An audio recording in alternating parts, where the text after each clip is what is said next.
ನಂದಕುಮಾರ್ ಅವರೇ, ನೀವು ಈ ಟೌನ್ಶಿಪ್ ಪರವಾಗಿ ಮಾತಾಡೋರು ಅಂತ ನಾನು ಇವತ್ತು ವೆಲ್ಕಮ್ ಮಾಡ್ಕೊಂಡೆ. ನೀವು ರೈತರ ಸರ್? ನಿಮ್ಮ ಈಗ ಬಿಡದಿ ಟೌನ್ಶಿಪ್ ಅಂತ ಬಂದ್ರೆ ನಿಮ್ಮ ಭೂಮಿಯೂ ಹೋಗುತ್ತಾ? ಓಕೆ. ಈ 3 ಕೋಟಿ ಕೊಡ್ತೀವಿ ಅಂತ ಹೇಳ್ತಾ ಇದ್ದಾರೆ. 1 ಎಕರೆಗೆ 3 ಕೋಟಿ. ಅದು 2 ಲಕ್ಷ, 2 ಕೋಟಿ ಆಯಿತು, 2.5 ಕೋಟಿ ಆಯಿತು, 3 ಕೋಟಿ ಆಯಿತು. ನನಗೆ 3 ಕೋಟಿ ತಗೊಳಕ್ಕೆ ಇಷ್ಟ ಇಲ್ಲ. ಏನು ಮಾಡ್ಬೋದು? ಅಭಿವೃದ್ಧಿ ಪಡಿಸಿರುವ 50% ಭೂಮಿಯನ್ನು ತಗೊಳ್ಳಿ ಅಂತ ಇದ್ದಾರೆ. ಹೆಂಗೆ ನಂಬ್ತೀರಿ ನೀವು ಇದನ್ನ? ಬಾಯಿ ಮಾತಲ್ಲಿ ನಂಬಿಡ್ತೀರಾ? ಈಗ ಎಕ್ಸಾಂಪಲ್ ನಾನು 30-40 ಸೈಟ್ ತಗೊಳಕ್ಕೆ ಹೋಗ್ತೀನಿ. ನಾನೇ NOC ಇದೆಯಾ ಅದರಲ್ಲಿ, ಏಕಾತನ ಮತ್ತೊಂದು 100 ಸಲ ಯೋಚನೆ ಮಾಡ್ತೀನಿ. ಅಂಥದ್ರಲ್ಲಿ ಎಕರೆನೇ ಕೊಡಕ್ಕೆ ಅವ್ರು ಬಾಯಿ ಮಾತಲ್ಲಿ ನಿಮಗೆ ಹಿಂಗೆ ಕೊಡ್ತೀನಿ ಅಂದ ತಕ್ಷಣ ನಂಬ್ತಾ ಇದ್ದೀರಿ ಅಂದರೆ, ನಿಮ್ಮನ್ನ ಅಂದ್ರೆ ಯಾರು ಕೊಡ್ತೀವಿ ಅಂತ ಇದ್ದಾರೆ ನಿಮ್ಗಳನ್ನ ಯಾಕೆ ಅನುಮಾನದಿಂದ ನೋಡಬಾರ್ದು ಅಂತ ಪ್ರಶ್ನೆ ಬರುತ್ತೆ. ಅವಾಗ ವಿತ್ ಡಾಕ್ಯುಮೆಂಟ್ ಕೊಡ್ತಾ ಇದಾರಲ್ಲ ಮೇಡಮ್, ಏನು 50% ಡೆವಲಪ್ಡ್ ಲ್ಯಾಂಡ್ ಏನು ಯಾವಾಗ ಕೊಡ್ತಾರೆ? ಯಾವ ವರ್ಷ ಕೊಡ್ತಾರೆ? ಡಾಕ್ಯುಮೆಂಟ್ ಈಗಲೇ ಕೊಡ್ತಾ ಇದ್ದಾರೆ, ಅಲಾಟ್ಮೆಂಟ್ ಈಗಲೇ ಮಾಡ್ತಾ ಇದ್ದಾರೆ.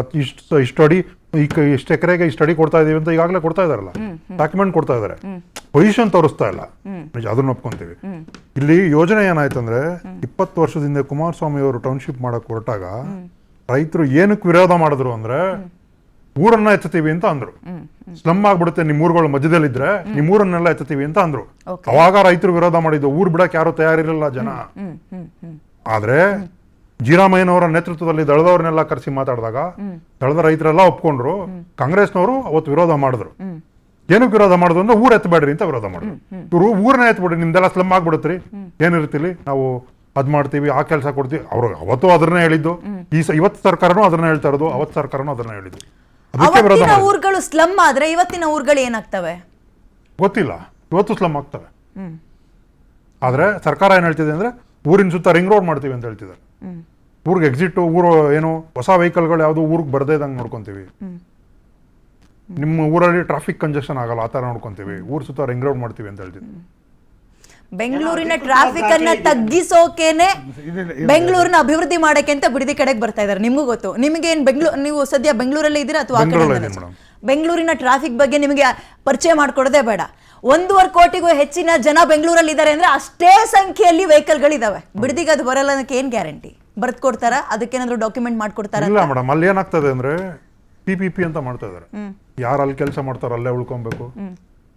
ರೆಸಿಡೆನ್ಷಿಯಲ್ ಸೈಟ್ಸ್ ಏನ್ ಕೊಡ್ತಾ ಇದಾರೆ ಅದು ಬೇರೆ ಯಾರಿಗೂ ಕೊಡಲ್ಲ, ರೈತರಿಗೆ ಮಾತ್ರ. ರೈತರು ಲಾಭಕ್ಕೆ ಮಾರಾಟ ಮಾಡ್ಕೊಬಹುದು ಅಂತ ಅದನ್ನ ಮಾಡ್ತಾ ಇದಾರೆ.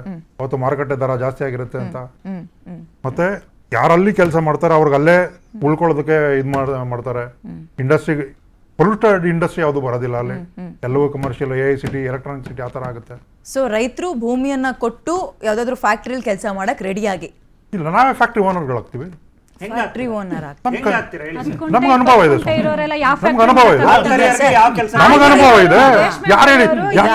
ನಾನು ಅದೇ ಸ್ಕೂಲಲ್ಲಿ ಕಲ್ತಿದ್ದು, ನಾನು ಕಲ್ತಿದ್ದು ವಿದ್ಯೆ, ನೀವು ಕಲ್ತಿದ್ದು ವಿದ್ಯೆ ಅಲ್ವಾ? ನಾನು ಅದೇ ಸರ್ಕಾರಿ ಶಾಲೆಯಲ್ಲಿ ನಾನು ಓದಿದ್ದು. ಸುನಿಲ್ ನಂದಕುಮಾರ್ ಅವರೇ, ನಾನು 1-2 ದಿನ ಬಿಡದಿಗೆ ಅಂತ ಹೋಗಿ ಬಂದೆ. ಒಂದಷ್ಟು ಜನರನ್ನ ಮಾತಾಡಿಸ್ದೆ. ಹಿಂಗ್ ತಾತ ನೀನ್ ಯಾಕೆ ಇಷ್ಟು ಬೆಳಬೆಳಗ್ಗೆನೆ ಎದ್ದು ಕಷ್ಟಪಡ್ತೀಯ, ಹಾಲ್ಗೆಲ್ ಕರೆದು ಆರಾಮಾಗಿ ದುಡ್ಡು ಕೊಡ್ತಾರಂತಲ್ಲ, ಬ್ಯಾಂಕಿಂಗಲ್ಲಿ ಇಟ್ಕೊಂಡು FD ದುಡ್ಡು ಬರುತ್ತೆ ಬಡ್ಡಿದು, ಆರಾಮಾಗಿರು ಅಂದ್ರೆ ಅವ್ರ ಮನೆ ಜೀತ ಮಾಡಕ್ ಹೋಗ್ಲಾ ನಾನು? ನಂಗೆ ಯಾವ ಕೆಲಸ ಕೊಡ್ತಾರವ, ಯಾರು ಕೊಡ್ತಾರವ ಈ ವಯಸ್ಸಲ್ಲಿ, ಯಾರ ಮನೆ ಜೀತ ಮಾಡಕ್ ಹೋಗ್ಲವ ಅಂತ ಕೇಳಿದ್ರು. ಅದೊಂದು ತಾತನ ಗೋಳಲ್ಲ, ಅದು 70 ಭಾಗ ವಯಸ್ಸಾಗಿರುವ ರೈತರ ಗೋಳದು. ಯಾರು ಕೆಲ್ಸಕ್ಕೆ ಸೇರಿಸ್ಕೊಳ್ತಾರೆ? ನೀವು ಓದಿದಿರಿ ಸರ್, ನಿಮಗೆ ಅನುಭವ ಇದೆ ಸರ್.